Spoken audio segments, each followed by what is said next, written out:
In the introduction of Montell's book of Magical Thinking on location 77 to 79 on a Kindle that I'm reading, Montell describes magical thinking of the belief that one's internal thoughts can affect external events. She also goes on to say that grief's power makes even the most self-aware minds deceive themselves.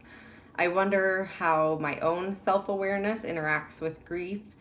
Um, I can definitely think of times where that was probably true, how it did interact with grief, and can my understanding of my emotional state prevent magical thinking from happening, or are my emotions too overwhelming?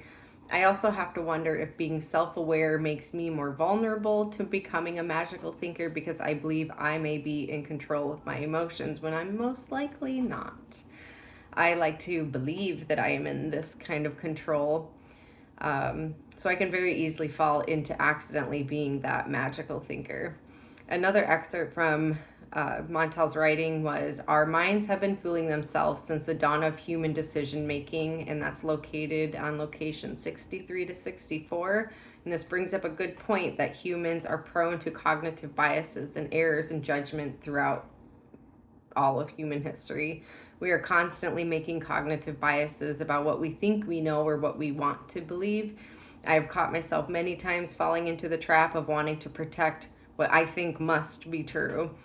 Lastly, the quote Montell shared from Jessica Gross, New York Times opinion columnist on location 74 to 75, states, "I think because we come so far technologically in the past 100 years, we think that everything is knowable. But that's both arrogant and so effing boring. While I do believe facts and evidence are super important, we must also recognize the limitations of human understanding. I do agree that any arguments that claim certainty, we definitely can risk arrogance." So, in summary, while magical thinking suggests that thoughts control our external outcomes and what happens, um, overthinking tends to dwell on thoughts, replaying them in loops, and I'm a master at doing that. So I know this process very well, so I can relate to exactly where her point is made.